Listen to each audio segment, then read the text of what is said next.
爷爷从前常说后山红枫树林里有许多值钱的宝贝，现在他躺在医院 ICU 里等着20万的手术费救命。我必须尽快找到值钱的宝贝，换到钱治好爷爷。不好，失去平衡了！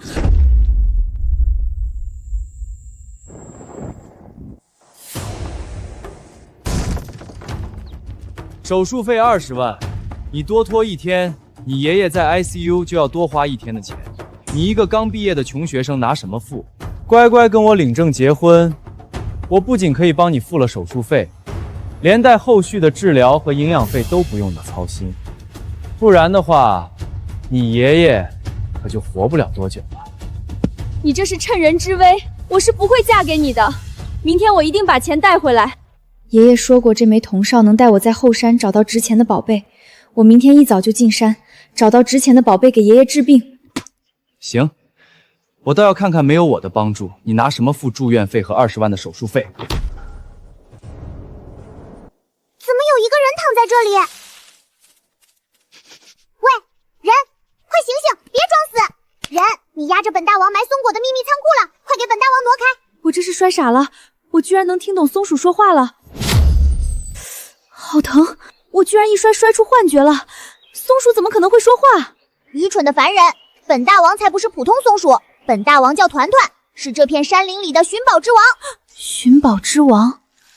爷爷以前总跟我说，后山藏着一只通人性、会寻宝的灵物，我一直以为是哄我的话，没想到竟然是眼前的这只灵物。人，你把我攒了半个月的松果都压烂了，必须赔我，少一颗都不行。对不起，我不是故意的，可我真的没钱赔你。我爷爷重病住在 ICU， 欠了20万的手术费，我实在没办法，才冒险来后山，想找些值钱的宝贝卖了钱给爷爷治病。哼，怪不得我闻到你身上有林老头留下的铜哨味。林老头以前总给我带好吃的松子，还跟我说过，要是他的后人遇到难处，能帮就帮一把。你说的林老头是我爷爷吗？你认识我爷爷？当然认识，林老头每次来后山都会给我带最饱满的松子，可大方了。看在你是他后人又这么可怜的份上，本大王就大发慈悲帮你一把。后山哪里有值钱的宝贝，本大王一清二楚，这就带你去找真正宝贝。但是你必须答应我，换了钱就赔我松果。真的吗？我答应你，只要你能帮我凑到给爷爷治病的钱，我一定给你买好多好多最大最饱满的松果。放心交给我吧，本大王这只鼻子能闻到天底下的宝贝香，越值钱的东西在我的鼻子里就越香。跟我来。香，太香了，比最甜的松子还要香100倍，这下面绝对有宝贝。快跑！团团，这不就是一块烧焦的烂木头吗？这能值钱？气死本大王了，真是不识货，这是宝贝，超级香的宝贝。这味道难道是陈化牙白老料？没错，本大王就说很香吧，拿去换松子，换很多很多松子。人，有2个臭烘烘的坏家伙追过来了，他们身上有一股让人讨厌的酸臭味，快躲起来。好。强子，你瞧仔细没有？那丫头真往这片死人林里跑了。铁哥，我看得清清楚楚，那小娘们就带了一把破刀进来的，肯定就在附近。抓她回去，虎哥重重有赏。人，不好，他们发现我们了！哈哈哈，林威，可算让哥们逮着你了。看你这回往哪儿跑，乖乖跟我们回去找虎哥成亲吧。林威，找到什么宝贝了？拿出来给哥哥们瞧瞧。人，右撤半步，低头。干得好，左脚伸出去，绊他。臭丫头，找死！快蹲下，拿泥巴扬他眼睛。啊，我的眼睛！团团干得漂亮，我们快走。这一趟就挖出了陈化牙白老料，我现在就去镇上的万宝金把老料卖了，爷爷的住院费就有指望了。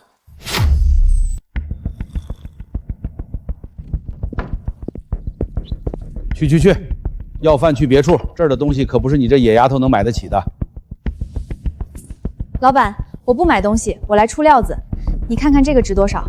这就是一块生火用的烂木头，不是什么宝贝。拿走拿走，别脏了我万宝阁的地方。这个老板不识货。别急，老板，你也是玩崖柏的，陈化崖柏的香味你不会闻不出来吧？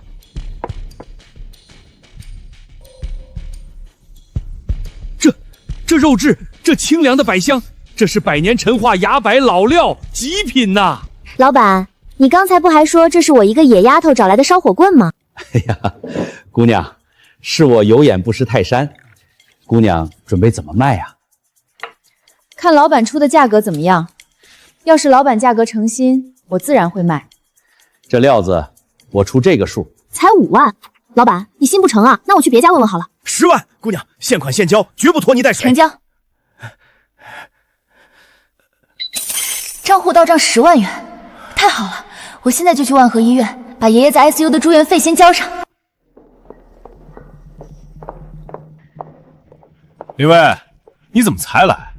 又去哪儿跑了一天？你爷爷的住院费凑带齐了吗？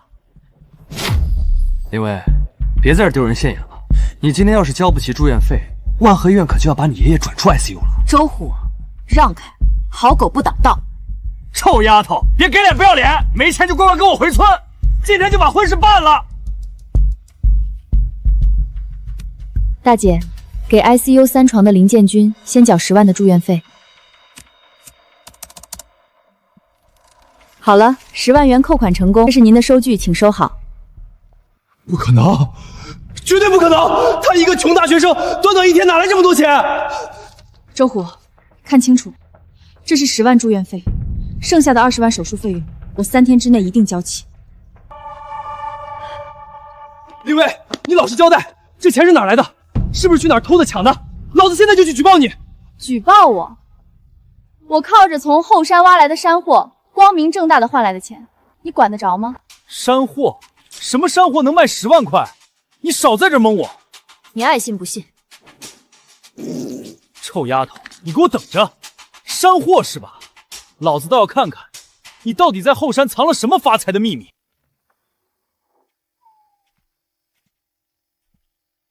人，累死本大王了！今天本大王立了大功，你得给我弄1整盘炒松子吃。行，少不了你的。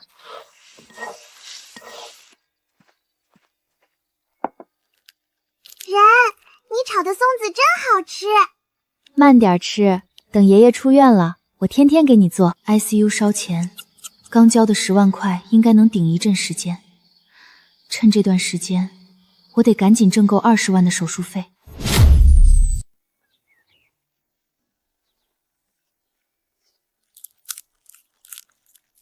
团团，我爷爷的手术费还差20万，我们今天必须去山里找找有没有更值钱的宝贝，把20万的手术费一次性交齐。放心吧，有本大王在，今天带你去山里更深的地方，包你挖到大宝贝。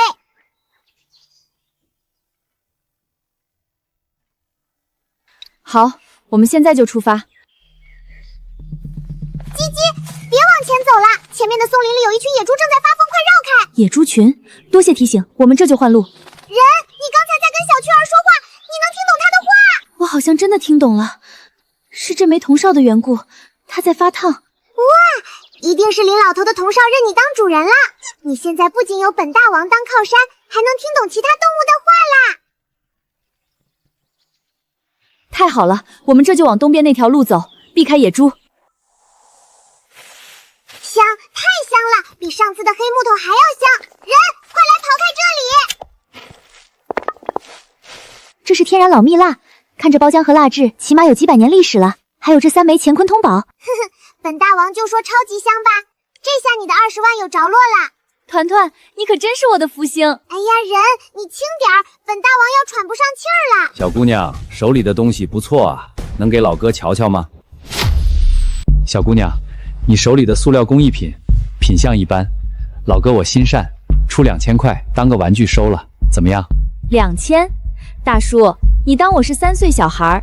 这成色，这包浆，这分明是老蜜蜡。哎呀，现在高仿塑料多的是，你留着也是砸手里。这样，老哥给你加到1万，不能再多了。人，别听这个老大叔骗你。既然大叔觉得是高仿，那就算了。我下午刚好要去文玩协会找专家鉴定，真假一验便知。哎，姑娘留步，有话好商量嘛。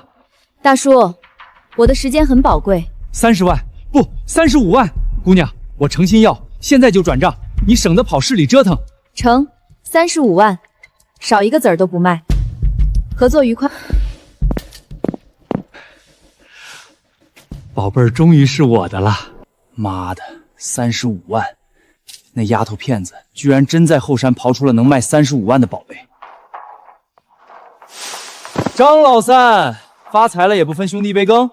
周虎，你跟踪我？少废话，林薇那丫头肯定掌握了后山找我的门路，不然怎么一挖一个准？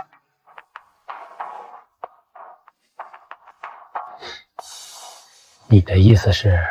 咱们联手，跟着他进山的路线找宝贝，挖出来的宝贝你负责联系买家，咱俩55分账。成，只要能拿到货，是的路子我多的是。今晚我们就计划计划。张老三，你这破金属探测仪到底行不行？老子腿都快走断了，连个宝贝毛都没见着。周老弟别急啊，那丫头能挖到宝贝，说明这山里绝对有古怪。咱们再往深处走走。人，那3个大笨蛋已经走进我们的包围圈了。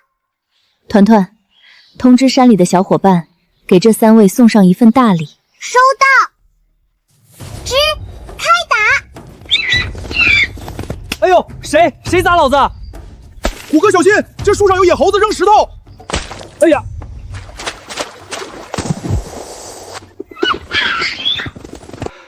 妈的，邪门了！这些畜生怎么专盯着咱们打？哎呦，虎哥，这地方太邪门了，咱们快撤吧！我的探测仪进水坏了，快拉我一把！该死，林薇那死丫头能平平安安进出，咱们进去就遇鬼，肯定是那丫头在山里动了什么手脚。周老弟，在山上是他的主场，咱们跟他硬碰硬捞不到好处，必须换个法子。什么法子？你别跟老子卖关子！咱们下山，去他家，明的不行，咱们来暗的，做个局，搞他卖假货。还是你脑子好使，只要把他送进去，他那些后山的宝贝还不都是咱们的？走，去林家。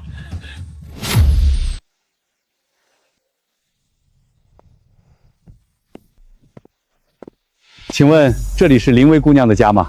我是万和文玩协会的会长李伯通。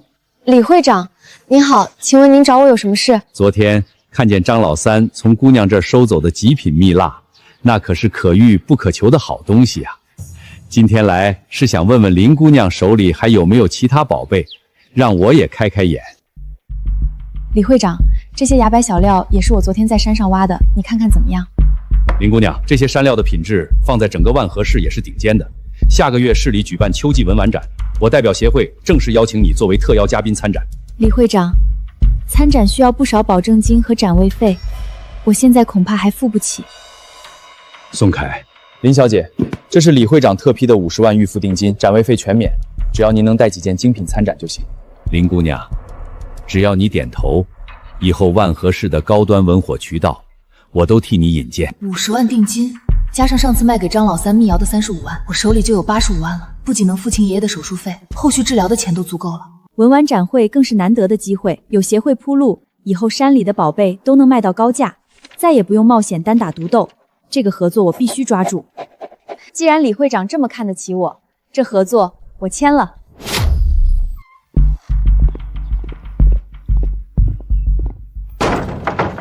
林薇，你少在这里装蒜！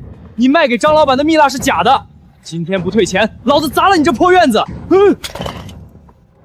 李会长，您怎么在这儿？张老三，你刚才说林姑娘卖的蜜蜡是假的，那块蜜蜡昨天我亲自鉴定过，是100年难得一遇的极品真品。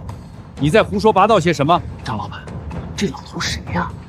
李会长，误会，都是误会，我跟周虎闹着玩呢。林姑娘东西绝对是真的。林姑娘现在是我们万和文玩协会的重要合作伙伴，以后谁要是敢在林家撒野，就是跟我李伯通跟整个文玩协会过不去。滚！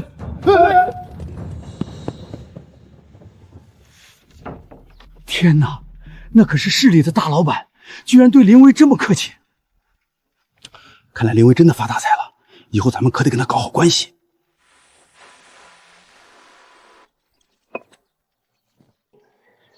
团团，下个月市里要办秋季文玩展，李会长要我做特邀嘉宾，我得多准备几件上等文玩展品。你知不知道后山还有哪里有宝贝啊？人，你别急，本大王这就帮你闻闻。人，深谷那里有香气，在这里都能闻到，团团大王也太厉害了吧！哼，人，你可别小瞧了本大王，本大王的本事大着呢。那是，我们团团大王厉害着呢。事不宜迟，咱们出发。人，走这边。前面的草丛里有陷坑，千万别踩。好，这谷底常年没人来，到处都是暗坑。人，等一下，前面有东西，活的，不止一条。小家伙，我们只是路过，无意冒犯，能请你们让个路吗？哇，你现在越来越厉害了，灵蛇都听你的话。不是我的功劳，是这个哨子。刚才蛇看我的眼神不像是要攻击，更像是在确认什么，好像在说：“哦，是你啊。”人，你说的没错，这哨子上的味道跟这山里很多老树老石头的味道是一样的，山里的朋友们都认得它。爷爷把铜哨留给我，只说能保命，从来没说过别的。他到底还瞒了我多少事？香炸了，就是这个宝贝。这质地，这金丝结晶，这是万年金丝楠阴沉木，整整一根。人，这下面还有东西。这个哨子和爷爷留给我的好像是一对。林家自明万历年间徙居此山，迄今400余载，世代以守山为业。山中草木鸟兽、古木矿脉、旧石碑刻，皆在林木下。今将所知所见录于此册，后世子孙若有缘得见，当知此山非无主之山，林家非无名之户。我想起来了，我小时候见过爷爷写这个。400多年，我们林家守了这座山400多年，爷爷竟然从来没跟我说过。团团，我今天才知道，我爷爷一辈子在山里转，不是在瞎逛，他在替这座山守着他的家底。现在这些东西传到我手上了，那你就是新守山人啦！本大王以后跟着你干。林薇啊，林薇，你真是我的财神爷！上回那块蜜蜡赚了35万还不够，这回竟然直接给我送了一整根阴沉木，这下可发大财了。张老三，你上回在李会长面前是怎么说的？说误会，说闹着玩，转头就跟进山里来堵我。此一时彼一时嘛。上回你有李会长撑腰，老哥我认栽。这回荒山野岭的，李会长可没长翅膀飞过来救你。张老三，你知道这根木头是什么来头吗？我管它什么来头，不就是金丝楠阴沉木吗？值钱就完了。这根木头从我爷爷的爷爷的爷爷那辈儿就埋在这洞里了，我们林家400年没动过它，是因为它本来就该长在这儿，躺在这儿。你今天把它搬走，明天山里的水会断，土会塌，那些靠着山水活的树和动物都会遭殃。吓唬谁呢？一根木头还能影响山水？你当这是聊斋呢？你信也好，不信也好，但有一件事我说在前头，这木头你搬不走。山洞入口那道石缝最窄的地方只有1尺半宽，你告诉我，你怎么把这10几米长的东西弄出去？搬不去整根，老子还不能切了分批运。大壮二彪，拿锯子。老三，这木头要是运出去，咱们下半辈子都不用愁了。山里的朋友们，请帮我赶走这些坏人，守护大山里的宝贝。装神弄鬼，老子一棍子废了你！等等，快看上面，好多蝙蝠啊！我的脸！救命啊！怎么还有野猪？不抢了，我们不抢了！姑奶奶饶命！快让这些畜生走开！张老三，你听好了，这洞里的一草一木，从今天起跟你没半点关系。你要是再踏进这个洞口一步的话，别怪我不客气。不敢了，打死我也不敢了。二彪，谢谢各位小伙伴们来帮我们。不用客气，你吹响了守山人的哨子，就是大山的守山人。守山人是我们的朋友，以后要是有人再来欺负你，就吹响哨子，我们帮你揍他。谢谢大家的帮助，以后我一定承担好守山人的责任，守护你们的家园。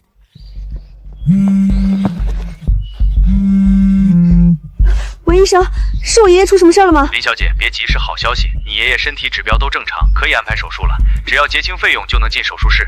好，我马上到医院缴费，麻烦您先准备手术。人，林老头能做手术啦。咱们快点走。人，林老头一定会好的。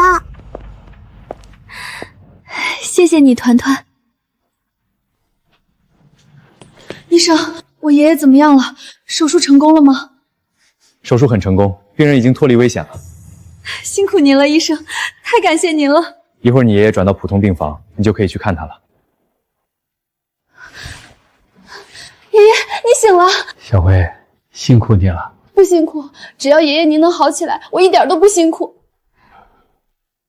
另一枚葱烧，你找到了？找到了，在深谷的溶洞里还有一本牛皮手册。爷爷，您怎么从来没跟我提过守山的事儿？我是不想你扛这份苦。守山并不是一条发财路，而是还债路。还债？还谁的债？还大山的债。咱们林家在山里住了400多年，吃的粮、烧的柴、盖房的木料、治病的草药，全是山里给的。拿了人家这么多东西，总得还回去。砍一棵树就补栽10棵苗，挖一块石料就护住一片土，看好山里的草木鸟兽，不让外人乱挖滥采，拿1分还10分，这就是守山。所以您一辈子都爱进山转悠，却从来不肯挖宝贝卖钱。对，旁人都笑我傻，放着钱不赚，可我心里有数，只取不还，山早晚要空要荒。我从前不告诉你，就是盼着你好好念书，走出大山，过安安稳稳的日子，不用背着这份债熬一辈子。可我现在都知道了。小薇啊，路你要自己选，想放下哨子过自己的日子，没人说你不对；想接着守下去，就记住一句话，有取必有还，咱不能贪心。我知道了，爷爷。人，你想好了吗？还进山找宝贝吗？爷爷守了一辈子山，我不能把这份担子溜下，但我也不会死守着宝贝受穷。爷爷的一辈子都奉献给了大山，后续肯定还要大笔医药费养身体，我得继续赚钱，让爷爷的后半辈生过得舒适安心。这就对了，本大王知道后山阴坡谷底藏着好东西，比松子还香。就你机灵，现在天太晚了，等明天咱们就进山挖宝贝。人，本大王闻到了，前面地底下藏着3个特别香的宝贝。团团，你太厉害了！团团是野山参，而且是年份很久的野山参。太好了，肯定能换好多钱。林威，老子盯你大半天了，识相的就把这3株人参留下，否则老子一棍子废了你！周虎，你天天不干正事，只想着抢别人的劳动成果，真当我治不了你？就你还想治我？嗡嗡小分队，有人抢地盘了，快来蛰这个大坏蛋！哎呀，我的妈呀，哪来这么多野蜂，疼死我了！走，团团，咱们现在就去市里的德仁堂药铺把野山参卖了。姑娘，这真的是纯正的百年野山参，身形如童子，颅头紧密，身须上全是珍珠疙瘩。现在这种纯野生的顶级药材几乎绝迹了。刘掌柜，您是老字号的行家，我相信您，麻烦您给估个价，只要价格合适，我就卖了。而且以后采到的好药材，我都优先供给德仁堂。姑娘爽快，这3株参王我出38万，只要你点头，我立刻让人给你转账，以后你的山货德仁堂全包了。成交。人，我们发财了，以后本大王天天有吃不完的松子了。日子真的好起来了。团团，咱们回家给你炒松子吃。接下来我要再挣些钱，开一间自己的铺子，自己当老板，把大山里的宝贝让大家看见，让大山里的宝贝不被埋没。人，快来呀！溪水底下全是这种香香的硬石头，再不挖就被冲走了。团团，这水流太急了，根本没有落脚的地方，我过不去。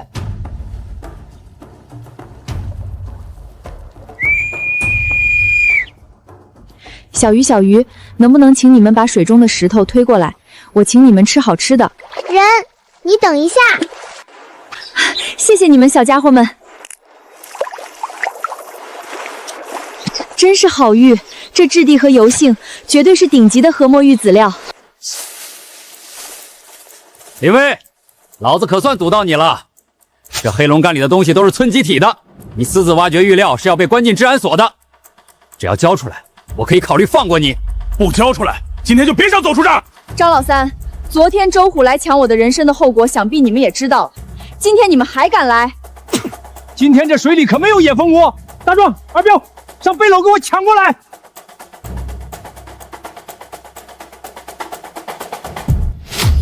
麻烦各位朋友帮我缠住他们。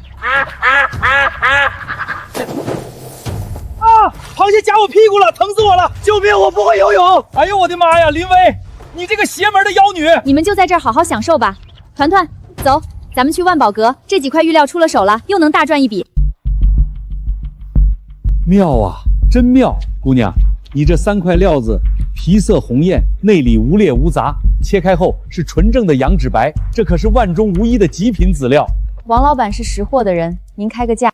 姑娘，我王某人做生意最讲诚信，这3块料子我出60万，只要你点头，我立刻全款转账。成交，祝我们合作愉快。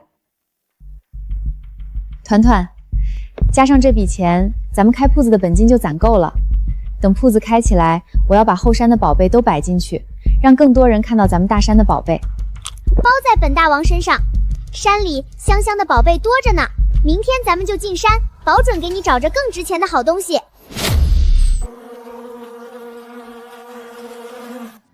人，那是千年紫灵芝，可是太高了，咱们怎么上去呀？当然是要来山里的伙伴们帮忙啦。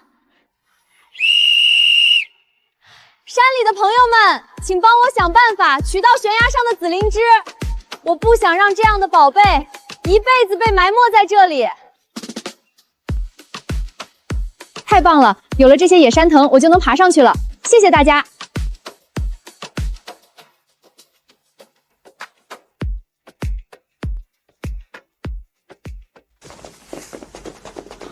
林威，这悬崖是村里的公有财产，这灵芝也是大家的，你必须留下。没错，这可是千年紫姬，少说值几十万，你一个小丫头片子想独吞，没门儿！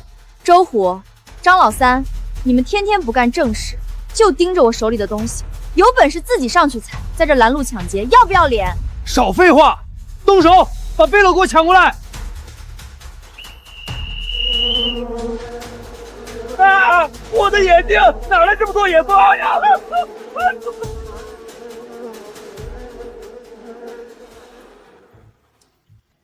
自作自受。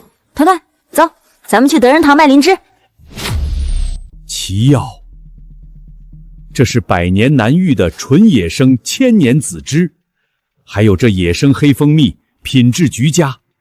林姑娘，这批货我出150万，你意下如何？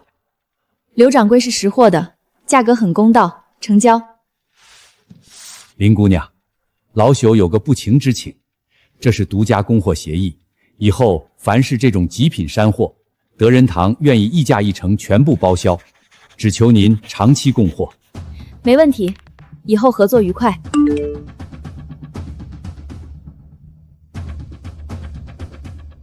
团团，拿到货款了，咱们现在就去租下隔壁街道那家临街铺子，把咱们自己的店开起来。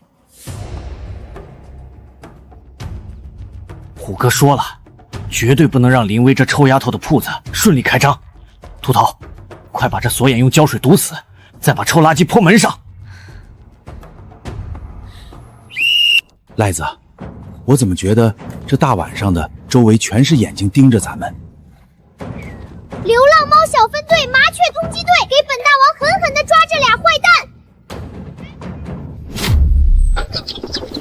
让这些坏人见识见识我们喵喵拳的厉害！捉他们，咱们小麻雀也不差，也能打坏人。啊！救命！哪来这么多野猫？别啄了，疼死我了！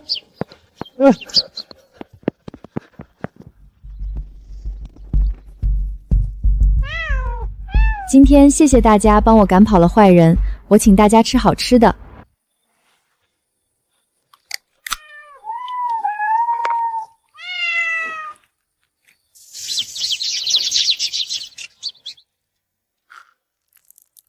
人类，以后这样的活再来找我们，我们很喜欢吃这个罐头。谢谢人类，我们都吃得很饱。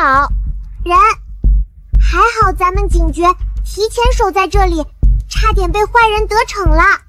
他们越是想捣乱，守山阁就越要风风光光的开业。诸位，我可没骗你们，林薇姑娘这守山阁里的货，全是从山里带出来的纯天然极品，没有一丝人工做旧。李会长说的对，这料子油性十足，买回去当摆件绝对是上品。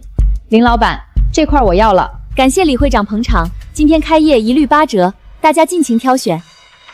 这是您买的货，小心拿好，喜欢再来。人，咱们今天赚了好多好多钱。大家别急着买。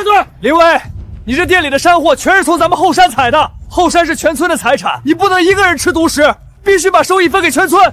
对呀，山里的宝贝凭什么让你一个人卖钱？得分钱。周虎，你说的对，后山确实是大家的，所以我林薇从今天下立个规矩。哼，早这样不就完了？说吧，你打算给大家伙分多少钱？从今天起，守山阁每月会拿出2成的收益，不经任何人的手，直接设立村山林公益基金，用来雇佣村里的闲适劳动力补植山林树苗，以及修缮大家进山的山路。林老板，这是给全村办实事啊！路修好了，大家进山都安全，补种树苗，子孙后代都有饭吃。就是，人家林薇赚钱了，还想着全村。周虎，你天天游手好闲，就想着自己中饱私囊，真是不要脸！你们这群白眼狼！周虎，我林薇挣得干干净净，也回馈得明明白白。你要是眼红，大可以自己进山采，别在我的店门口丢人现眼。人，快来！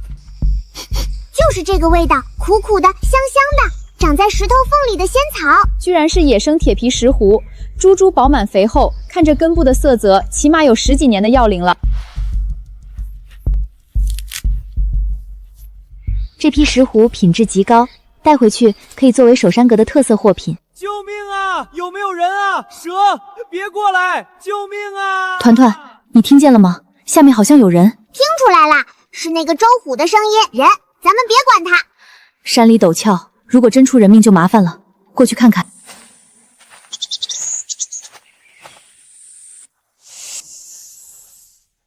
林薇，救我！我听说你一直在后山挖到100年药材，我想着进来碰碰运气，学你发财，结果在林子里迷路摔断了腿。有蛇快要咬我了，求你拉我上去。周虎，你嘴上说山里的东西归全村，结果自己偷偷跑来乱挖，现在遭报应了吧？我错了，我真的错了。林薇，救救我！这山里太吓人了。小家伙，别吓他了，姐姐这里有吃的，快来。我本来睡得好好的，谁让他突然掉下来惊扰我的好梦？他胆子也太小了，我又没毒。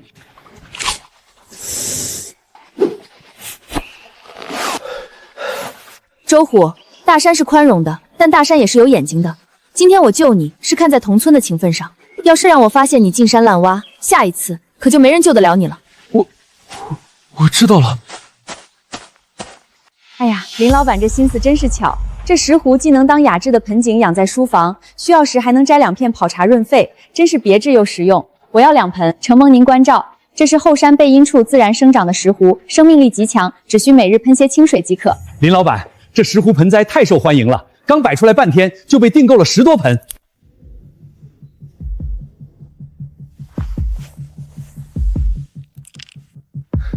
大家快来看看啊，这家店卖假货。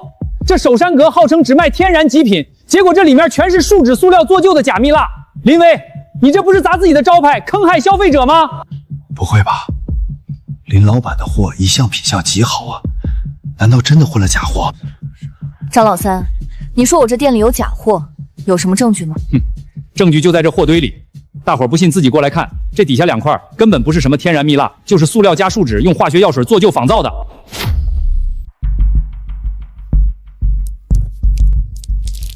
人，快把这2块臭烘烘、全是化学药水味的假塑料扔出去！这个人身上全是这股臭味，就是他偷偷放进去的。大家都是文玩圈的老手，我守山阁的极品蜜蜡，天然纹理灵动自然，手感温润，有淡淡的松香。而这2块，大家仔细看看纹路是不是生硬呆板，再凑近闻一闻，是不是有一股刺鼻的塑料和化学剂味道？呸！还真是，纹路完全是搅拌出来的，一股子塑料味儿。这作假手法也太糙了。张老三，我店里每一件货在上架前都经过严格的登记和团团的嗅觉把关。这2块假货的切口和包浆都是新的，根本不是我们首山阁的货。张老三，你刚才鬼鬼祟祟往货架里塞东西的动作，全被俺们店里新装的摄像头拍得清清楚楚。你这是公然栽赃陷害！我只是看错了，对，我看错了。张老三，你要是再敢用这种下三滥的手段来首山阁捣乱，咱们就直接在治安园那儿好好对峙对峙。太不要脸了，用这种阴招栽赃，滚出去！一点小插曲，让大家看笑话了。首山阁以诚信立本，每一件货大山作证，本人担保，请大家放心挑选。团团，今天石斛盆栽卖得太快了，存货撑不了2天，趁天还早，咱们进山一趟，去阴坡那片老地方看看，能不能再采几株品相好的野生石斛回来补货。好嘞，本大王鼻子最灵，包你满载而归。周虎说了，这后山遍地是黄金，只要多挖点药苗卖给外地客商，今天就能买摩托车。啊，我的脚断了，救命啊！有没有人啊？这些药苗还没成熟，居然全被挖毁了。人，那个贪心鬼掉到坡下面去了。他虽然贪心，但也不能见死不救。首山人找我们什么事儿？朋友，坡底下有个人摔断了腿，能不能麻烦你们把藤条放下去，把他拉上来？小的们，把藤条放下去，拉人。王小二，把藤条绑在腰上，我让猴群拉你上来。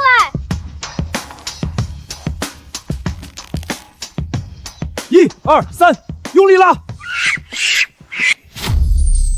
林威，这些猴子怎么会听你的话？不该问的别问。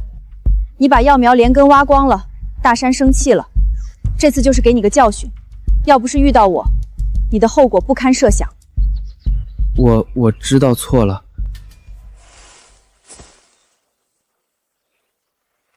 首山人，以后再有麻烦，记得吹哨子叫我们。谢谢你们，快回去休息吧。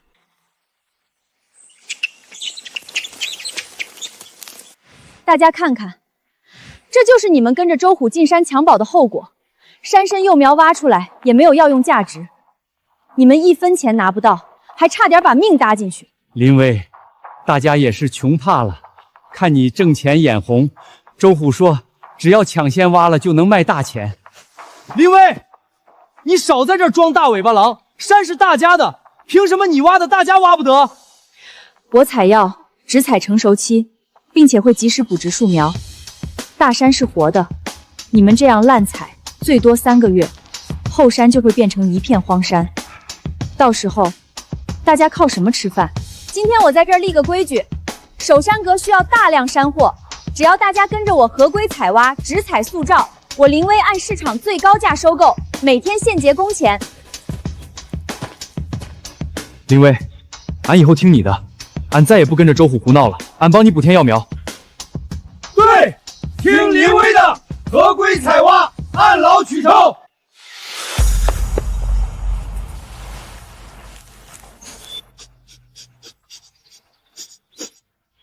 人，你先别忙活这些了。本大王刚才从瀑布那边闻到了一股特别香的味道，比松子和石斛加起来都香。去不去看看？听你这么描述，感觉是大宝贝呢。走，去看看。刚好秋季文品展快要展出了，还缺一件压整文品。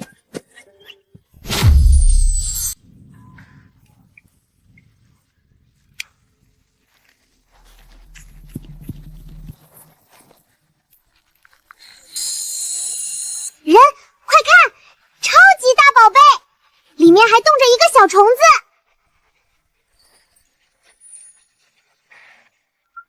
皮壳保存完美，里面的飞蝉栩栩如生，这是远古昆虫虫坡。哈哈，林威，老子一路上跟着你，总算没白费功夫。这琥珀原石至少值上百万，识相的给老子扔过来。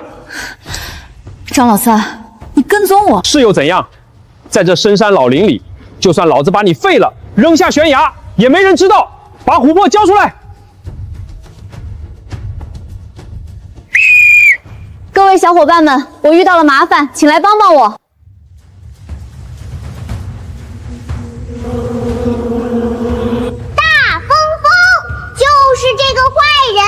抢我们的宝贝，捉他！林薇，我错了，救命啊！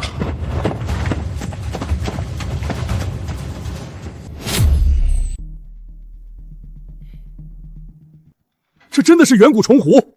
林薇姑娘，这次秋季文玩展有了这琥珀压轴，咱们绝对要在全国文玩界彻底露脸了。李会长过奖了，到时候还要麻烦李会长多宣传。这事儿包在我身上，我今天就给几位顶级藏家打电话，让他们展会当天必须过来捧场。林老板，对不起了，张老三给了我2万块，只要我把这假货塞进去，等展会一开，你就彻底完了。抓贼啦！抓大坏蛋啦！啊，什么东西？小刘，我给你开1天200的工资，你就是这么回报我的？林老板，我错了，都是张老三逼我的，他给我2万块钱，让我把假玉石混进参展的箱子里，想在展会上让您身败名裂呀！沥青加石粉，张老三的手段还真是10年如一日的下作。林老板，求求你别报治安，我家里还有老娘要养啊！看在你跟我这么久的份上，就给你一次机会，帮我给张老三带句话，明天文玩展，让他有种就来展会现场对峙。绝了！这重坡里的飞蝉纤毫毕现，没有一点人工拼接的痕迹，真乃大自然的鬼斧神工。林老板，这件我定下了。感谢您的厚爱，不过这件重壶是首山阁的镇展之宝，暂不对外出售。您若喜欢，可以留个联系方式，展会结束后咱们再细谈。旁边这些崖白老料和玉料都是精品，您也可以看看。林老板，李会长在2楼 VIP 餐厅设了午宴，专门款待几位特邀参展商，请您务必赏光。我这展位虽然柜子锁着，但总归不太放心。人，你放心去吃饭，本大王帮你守着，谁也别想碰咱们的宝贝。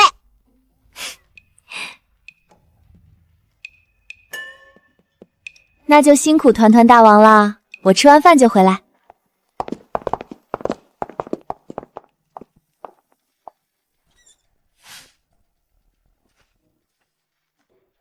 林薇，风头出够了吧？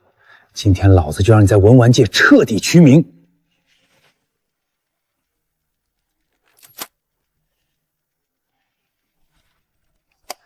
等下午一开馆，老子就带专家来砸你的招牌，看你到时候怎么哭！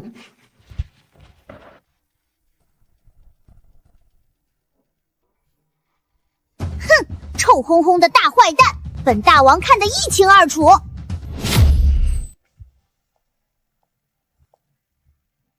人，里面刚被张老三混进了脏东西，好臭，有一股刺鼻的油漆和塑料水味，熏死本大王了。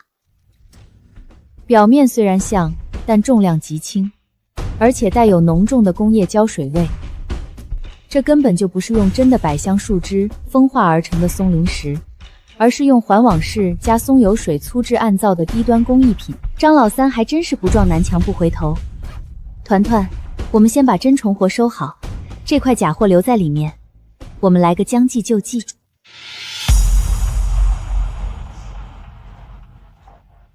大伙快来看啊！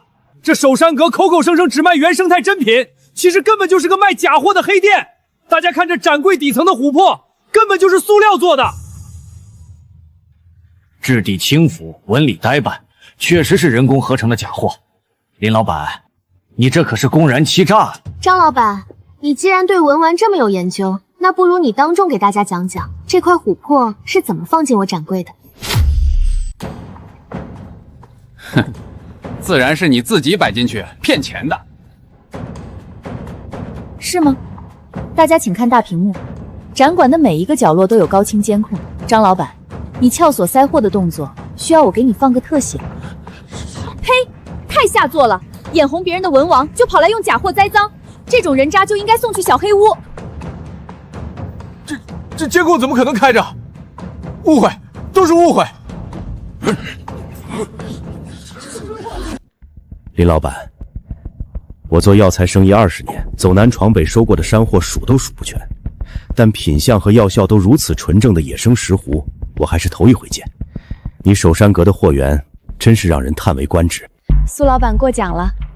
林老板，我代表苏氏药业正式向你提出合作，我们出资金和技术，你出优质山货货源，咱们联手打造一条标准化的野生药材真加工生产线，把大山的好东西推向全国。苏老板这么快就定了？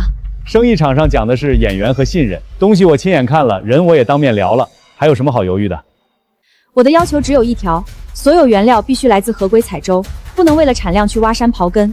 我守山阁的根基就是守这个字，丢了它，货再多也没有意义。好，就冲你这句话，合作更得做了。等展会结束，我亲自带团队去你们村实地查看，咱们把合同敲定。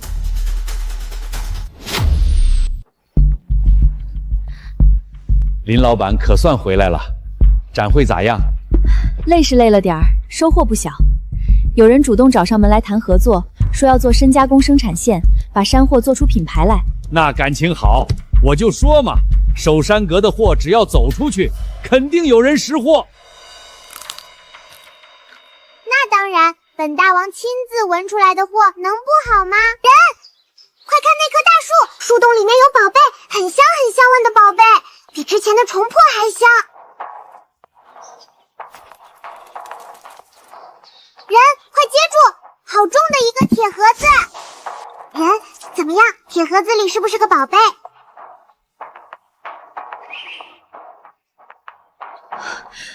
冰凉刺骨，毫无色感。皮壳上沙粒紧实，隐约有红雾环绕，袋子处松花凝聚。这是老坑帝王绿，满色浓郁，连一丝裂纹都找不到。我的娘哎！这么纯正的绿，俺活了大半辈子都没见过，这可是传世的宝贝啊！是顶好的宝贝，团团大王太能干了。那当然，本大王一出马，大山里的宝贝全得乖乖现身。只是这料子太打眼，在外露白容易招麻烦。团团，耿大叔，咱们不往深处走了，现在就下山回店里，等回头请李会长帮忙长眼，再好好规划这块料子的用处。林老板，怪事儿了！咱们刚从山里回来，还没半个时辰，本地做翡翠生意的王甲就找上门了，指明要看刚出山的新料。我看他那样子，像是提前知道咱们挖到好东西了。不奇怪，周虎倒了，张老三跑了，可盯着咱们守山阁的人没断过。村口巷尾早就安了眼线，咱们进山下山的一举一动，早被人看在眼里报信去。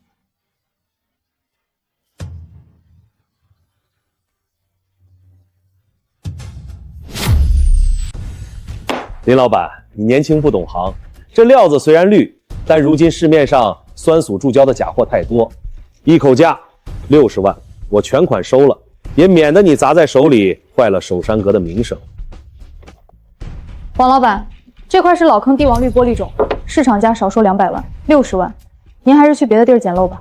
丫头片子不识抬举，在这一片，只要老子不点头，我看谁敢接你这块料子。我跟你们说，守山阁那块所谓的帝王绿，我亲自验过了，就是一块化学药水泡出来的弊货，谁买谁上当。真的假的？林薇那丫头平时看起来挺老实的，居然卖假货！哼，一个没见过世面的野丫头，想钱想疯了！大家伙都把话传下去，谁要是收她的假翡翠，就是跟我王甲作对。你放心，我这就通知咱圈子里的人，绝对不会让这块假货流入市场，坑害别人。林老板不好了，王甲那混蛋到处造谣，说咱们的料子是酸撒的假货。今天好几个原本要来看货的客户都取消了行程。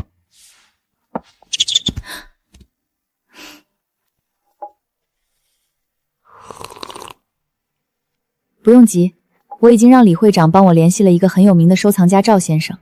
王甲以为造谣能逼我低头，那我就让他当众丢人现眼。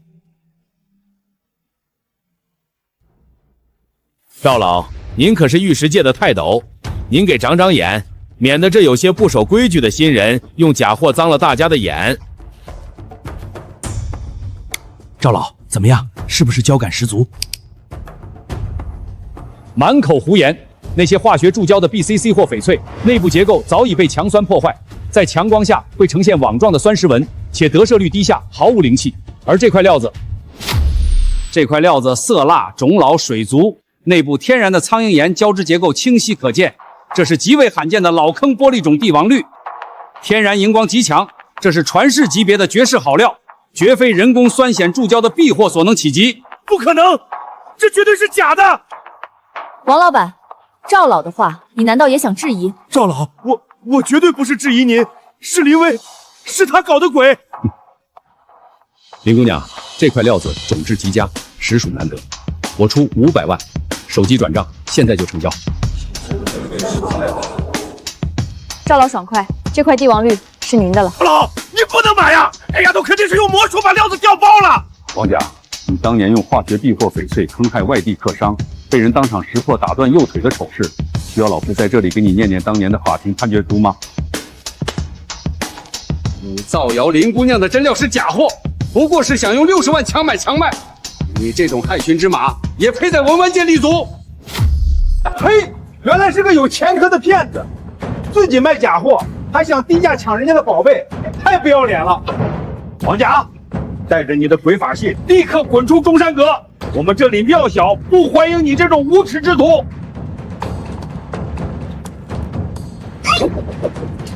滚出去！坏人滚出去！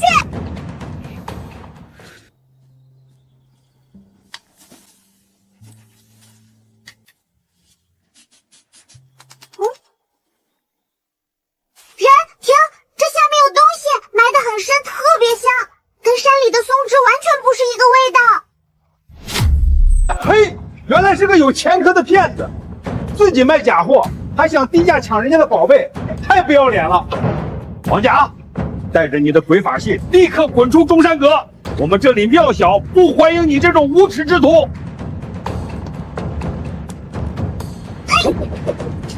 滚出去！坏人滚出去！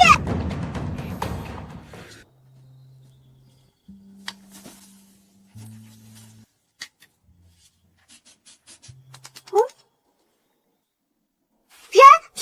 这下面有东西，埋得很深，特别香，跟山里的松枝完全不是一个味道。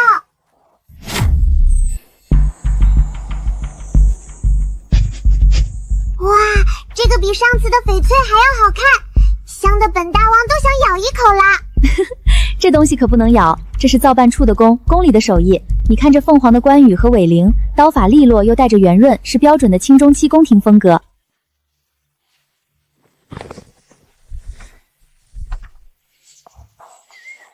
同治3年，匪乱四起，护山第9代孙林怀安携家藏器物数件，埋于老坡地东南角槐树下，以待后世太平之日。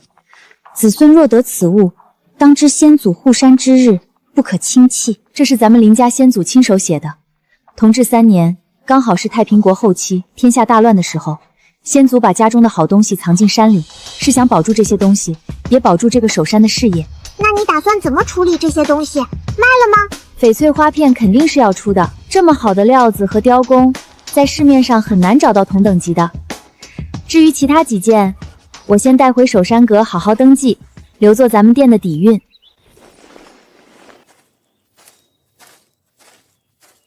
人，这趟收获大吧？大，而且这个消息恐怕很快就会传出去。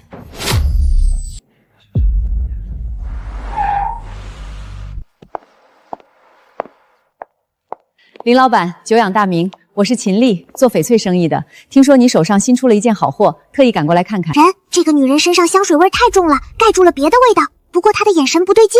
秦老板消息真灵通，东西刚摆上没多久，您就到了，请。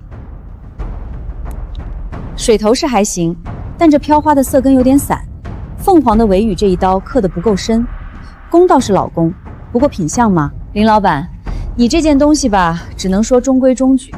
市面上同类的宫廷花片，品相稍好一点的也不过100万出头。你这件我看80万顶颠了。80万，比我想的便宜不少啊。是啊，我觉得没有上百万拿不下。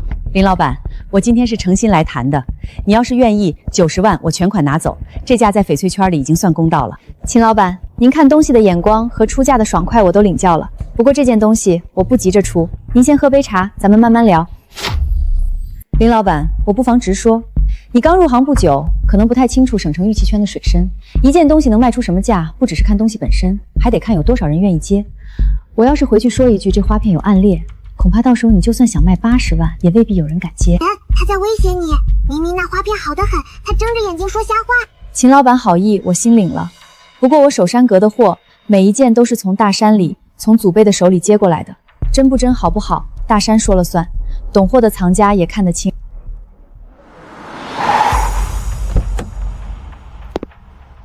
林老板，外头来了一位老先生，面生，不像是本地人。请问这里是不是有一件玻璃种飘花的凤凰翡翠花片？我专程从金陵赶来，想见识一下。孟老，您怎么来了？秦老板也在这里，巧了。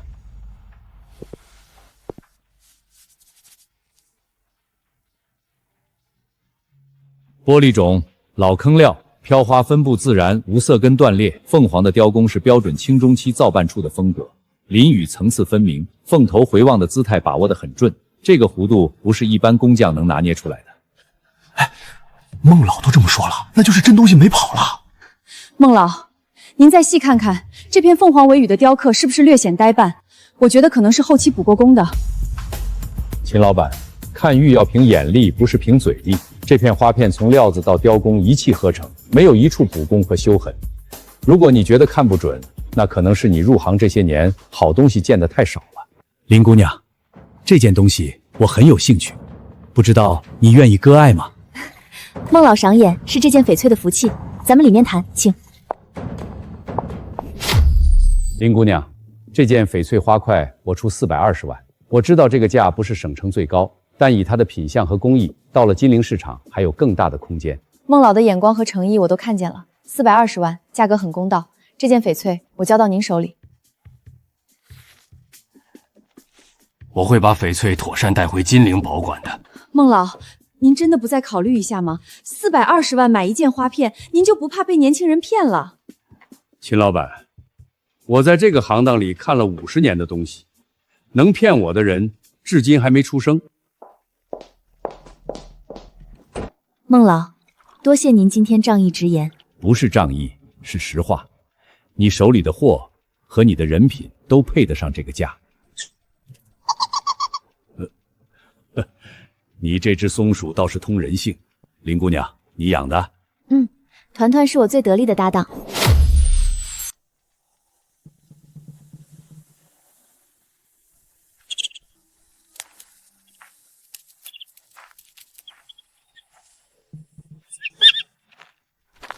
怎么了？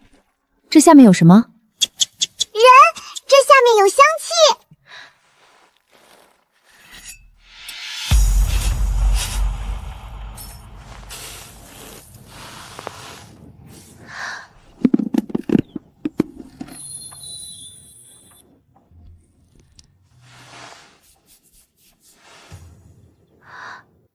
这是田黄石，颜色这么正，萝卜纹清晰可见，是上品田黄石。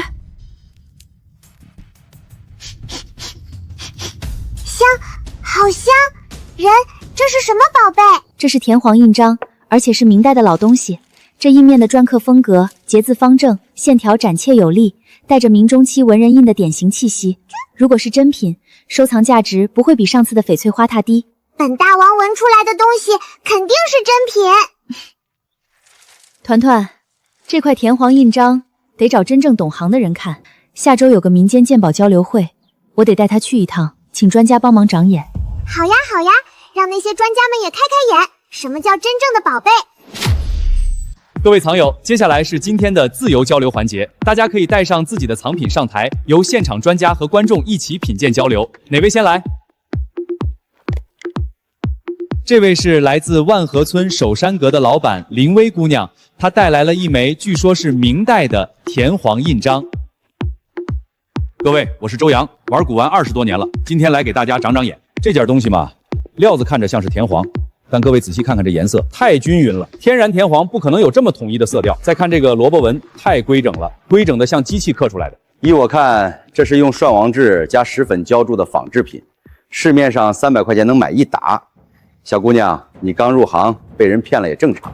这样吧，老哥帮你处理了，这东西我出5000块收了。他在撒谎！咱们的印章明明是真的，他身上的味道有一股化学药水的酸味儿，他自己带的才是假货。周老师，您这么肯定它是仿品，那我也很好奇，您自己平时收藏的田黄是什么样的？能不能拿出来给大家开开眼？巧了，我今天正好带了一枚自己收藏的清代田黄，大家看看，这才是真正的好东西，颜色自然，包浆厚重，跟那件仿品一比，高下立判。他那个东西好臭啊，呛得本大王鼻子都疼了。两位藏友各执一词，今天咱们交流会正好有专家组在场，要不请专家们现场做个检测，用仪器说话。检测就检测，我周洋玩古玩这么多年，还怕检测不成？那就请咱们今天的专家组成员用专业设备检测一下，好让大家心服口服。有请。检测需要一点时间，请大家稍后，我们会对2件藏品做成分分析和显微结构比对。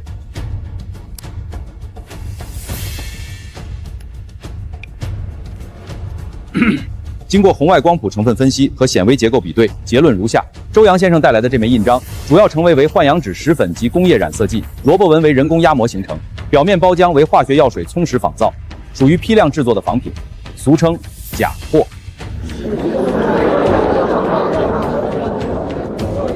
而林薇姑娘带来的这枚印章，矿物成分与田黄石的标准数据完全吻合，萝卜纹自然随机分布，非人工压模所能复制。印面篆刻的刀法、节字风格，经比对符合明中期文人篆刻的特征，综合判断，这是一件明代的真朴田黄印章。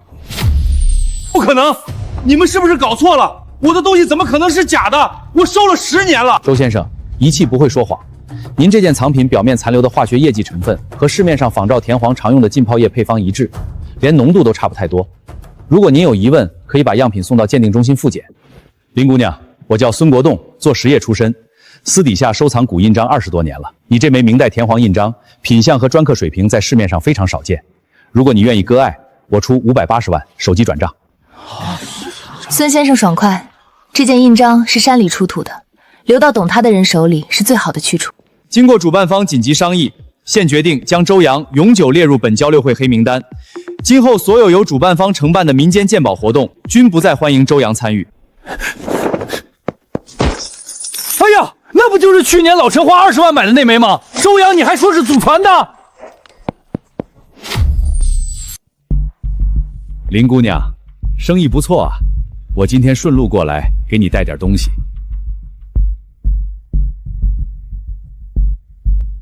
你最近的几样文玩都出了名，现在外地好几位藏家都在打听你，托我牵线搭桥。孙先生费心了，这份人情我记下了。不用记什么人情，你的货替你开了路，我就是搭座桥。不过，林姑娘，我多嘴提醒你一句，你这名声传得越快，盯着你的人就越多。做投资起家的沈傲已经开始留意你了。沈傲，我知道这个人，出了名的手腕硬。他跟文玩圈子有什么关系？以前没关系，最近想挤进来。这种人路子野，心也狠，你多留个心眼儿，总没错。多谢孙先生提醒，我会小心的。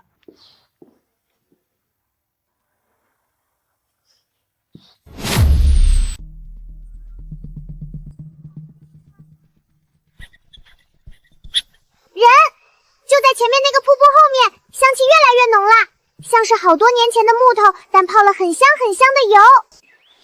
这地方连村里的老人都没提过，地图上也没标。团团，你确定里面有东西？确定，香的本大王的鼻子都快打喷嚏了，就在水林子后面。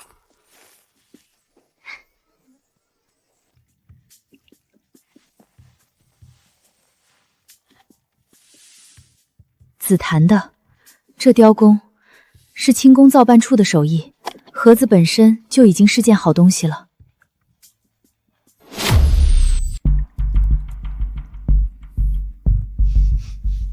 哇，这个味道太舒服了，像是老木头泡在蜜糖里，又带点凉丝丝的劲儿。这是沉香，而且是顶级的奇奴。你看这油线，密密麻麻布满整颗珠子，放到水里直接沉底。尾珠上有赐灵2字，下面还有编号，这是宫里赐给我们林家先祖的东西，爷爷的手记里应该有过记载。光绪23年，100多年前的事了。咱们林家的先祖那时候应该是替朝廷看守这片山林的。这串手串是赏赐，也是信物。人，那咱们得好好收着，这是你祖上传下来的宝贝，不能让人抢了去。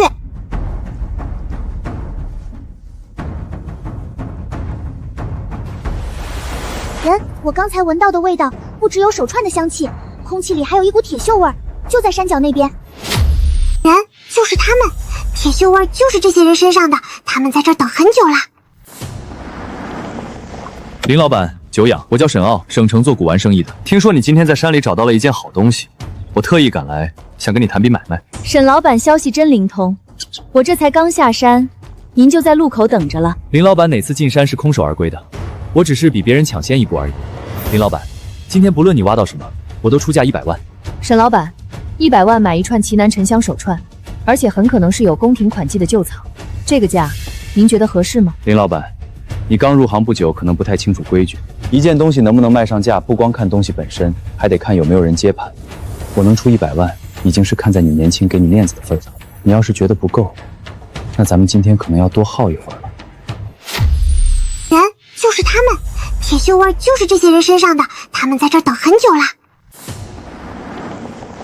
林老板，久仰，我叫沈傲，省城做古玩生意的。听说你今天在山里找到了一件好东西，我特意赶来，想跟你谈笔买卖。沈老板消息真灵通，我这才刚下山，您就在路口等着了。林老板哪次进山是空手而归的？我只是比别人抢先一步而已。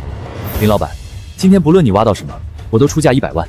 沈老板，100万买一串奇楠沉香手串，而且很可能是有宫廷款迹的旧藏，这个价您觉得合适吗？林老板，你刚入行不久，可能不太清楚规矩。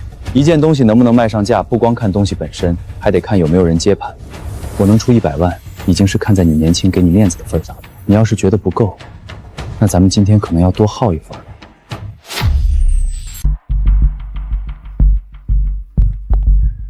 林老板，昨天的事是我手下人太急了，回去我已经说过他们。今天我亲自登门，不为别的，还是那串手串，100万。我今天带支票来了。沈老板，我说过了，这串手串不卖，不是价格的问题，是这件东西有来历，我要对得起我爷爷留下的东西。林老板，做生意嘛，什么都可以谈。100万不行，那我加到120万，150万，你开个价，我沈傲不是出不起的人。请问是守山阁的灵薇姑娘吗？我是周怀金，听说你手里有一串清代奇楠手串，专程赶来拜访。周老，您怎么来了？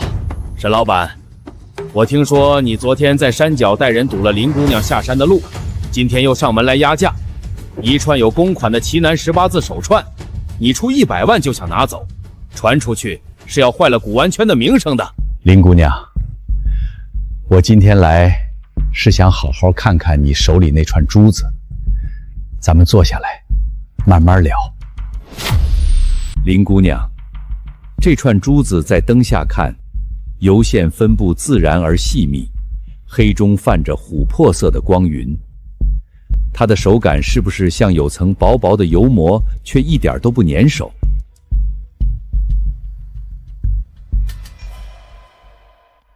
这串手串从料子到工艺，再到尾珠上这块金牌的款迹，全部对得上。光绪年间宫里赐出来的东西，能保存得这么完整的，我这一辈子只见过3次。林姑娘，你手里这件是第4件。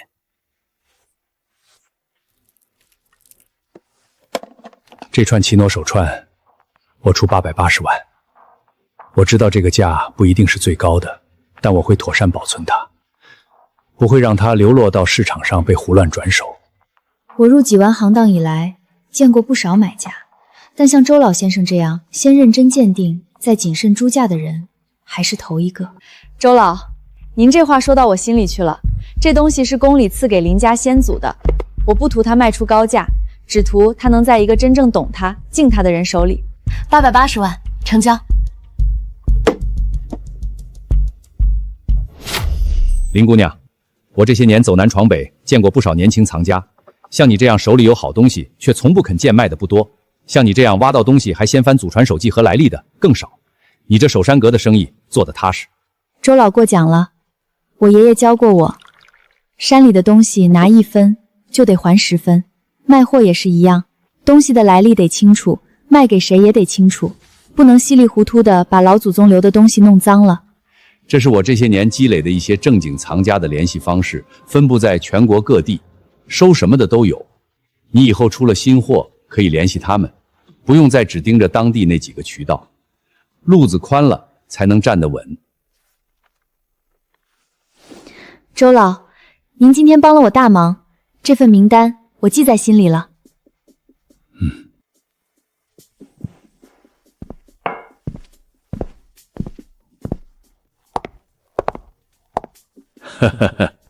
林姑娘，你身边的这位小助手可比什么鉴定仪器都厉害，好好守着你的山，也好好守着这份缘分。人，那边地面底下有东西，不是木头也不是石头，是另外一种味道，润润的沉沉的，像是被很多人摸了很多年，包了一层油壳。这是至纯天珠，看着包浆的厚度和纹路的风格，是藏团的老珠子，年份至少在100年以上。啊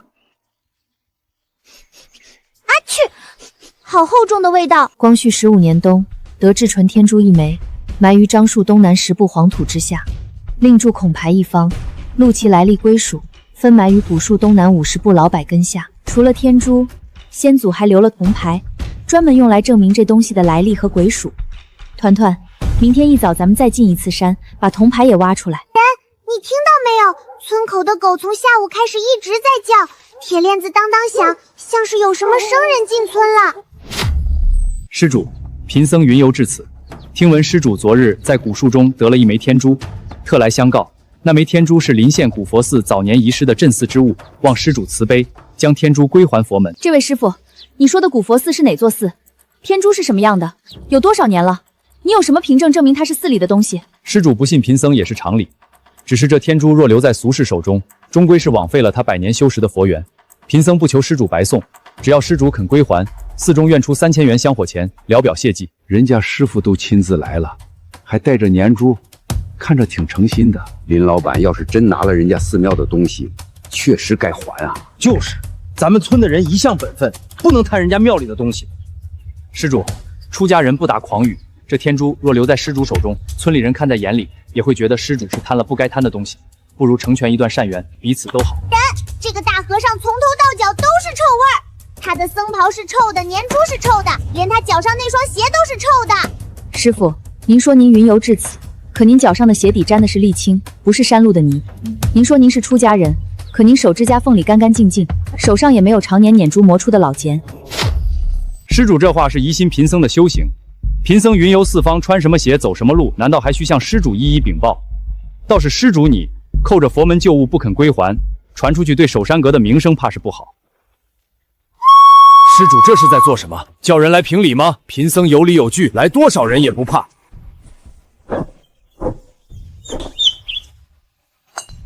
奇了，这山鹰竟然叼来了一块铜板，他听林威的。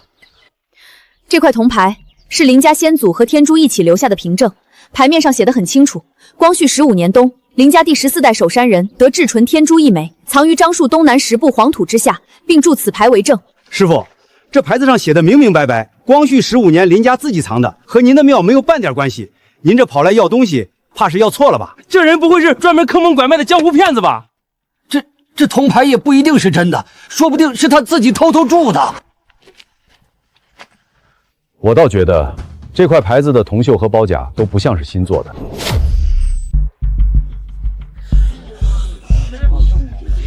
我是从省城过来的，姓陈，做点实业的生意。听说万和村出了件传承清晰的老天都，特意赶来看看。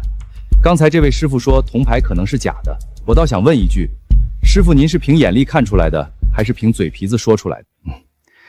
林姑娘，这枚天珠的品相和包浆是我这些年见过最好的之一，加上还有铜牌这样的传承凭证，来源干净，脉络清楚，非常难得。我出1200万全款，你看行不行？这姓陈的人眼中没有一丝贪婪，只有对一件好物件的尊重和喜爱。陈先生爽快，我也痛快。这枚天赎交给您了。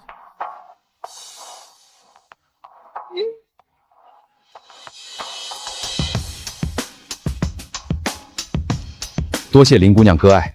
另外，我刚才进村的时候，发现进村那条路实在不太好走，坑坑洼洼的，雨天一踩一身泥。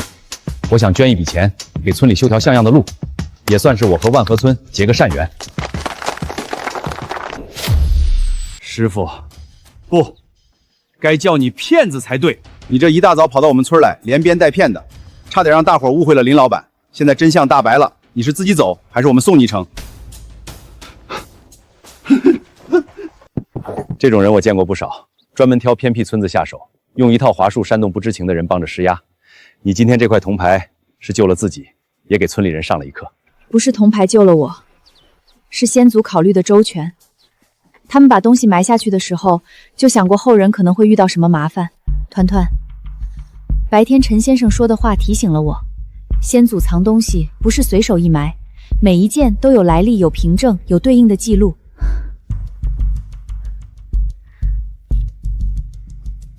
这块铜牌证明天珠是林家的东西，那守山记里标记的其他位置，也一定藏着对应的物件，而且是凭证。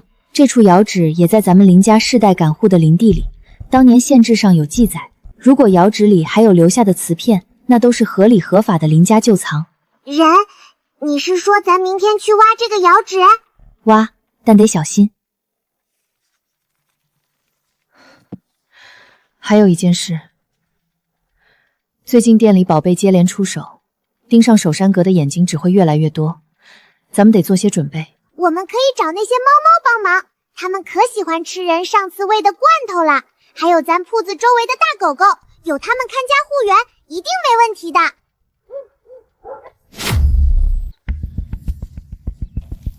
人，快来！这底下的泥土里有一股特别好闻的泥香，有宝贝。凤华，这竟然是宋代汝窑凤华好残片。凤华是宋代赵氏皇珠凤华堂的御用标志，存世的汝窑中带有凤华2字的，2只手都数得过来。果然，这片荒废的古窑迹属于咱们林家世代监护的林地。这瓷片是当年窑厂自然废弃掩埋的残件，属于林家私产，来源完全合规，谁来也挑不出毛病。本大王最厉害了，这可是给皇上烧的宝贝。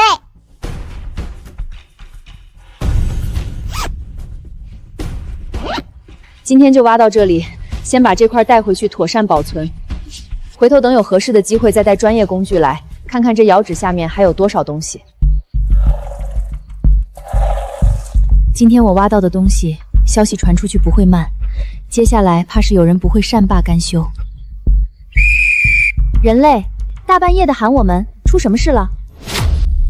人类你别怕，你平时喂我们那么多好吃的，谁要是敢来欺负你，我们汪汪队第一个冲上去，保证咬得他嗷嗷叫。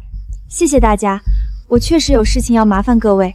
团团，猫猫狗狗们听好了，以后晚上要是看到有坏蛋摸墙进来，就给本大王嗷呜一口咬住他的裤脚，咬完就躲，别硬拼，然后大声叫，把我们都喊醒。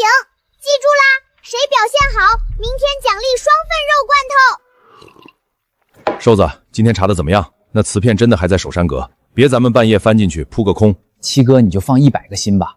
我下午蹲在守山阁对面那棵槐树底下蹲了整整2钟头，亲眼看见耿老头把那块瓷片从背包里拿出来，用绒布擦了好几遍，才放进内堂的保险柜里。保险柜的型号我都记住了，老式的转盘锁，拿听诊器贴着转几下就能开。那可是宋代汝窑的凤华瓷片，大老板在电话里跟我放话了，只要能拿到手，哪怕是块残片，只要有那2个字，1000万起步，上不封顶。瘦子，这一票干了，咱俩下半辈子就不用窝在这破酒馆里喝散装白酒了，直接去买楼买车，想怎么花怎么花。七哥，钱是好东西，可我总有点不踏实。我蹲点的时候还看见林薇那丫头站在后院台阶上，面前蹲了一排流浪狗，墙头还蹲着7、8只野猫，齐刷刷的看着她，像开会似的。她那眼神不像是在看畜生，倒像是在跟他们说话。怕个屁！几只看门狗就把你吓尿了。你又不是没干过夜活，哪次失过手？白天人多眼杂不好下手，咱们就半夜动手。撬棍、切割刀、手电筒、麻绳，老子全备齐了。后院这段围墙最窄，外面正好有棵歪脖子树，踩着树干就能翻过去。翻过去就是内堂侧门，门锁是那种老式的探子锁，拿根铁丝3-5下就能捅开。进去之后直奔保险柜，拿了东西就从原路撤，全程用不了20分钟。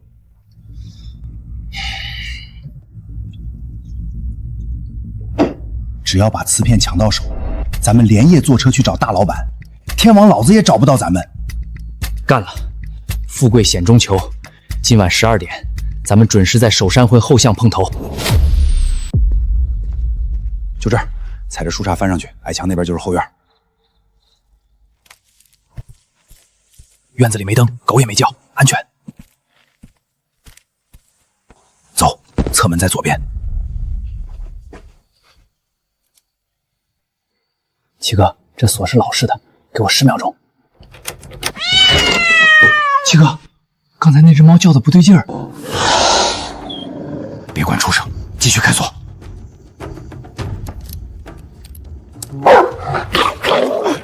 七哥，狗咬我了！滚开！畜生都滚开！就是这2个坏蛋，猫猫狗狗们，给我咬稳了！哎，瘦子，快撤！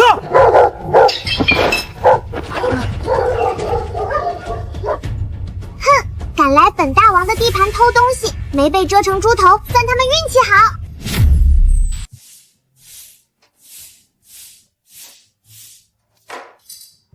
林老板，昨晚那俩贼跑得倒快，东西全丢这儿了。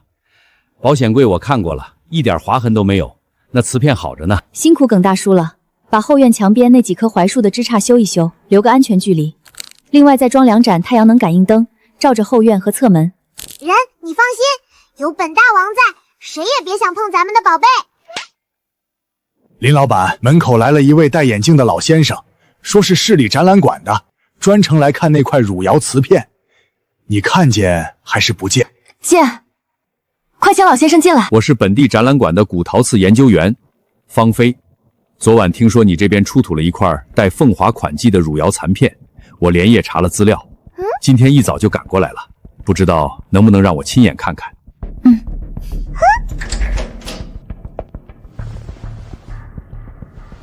请。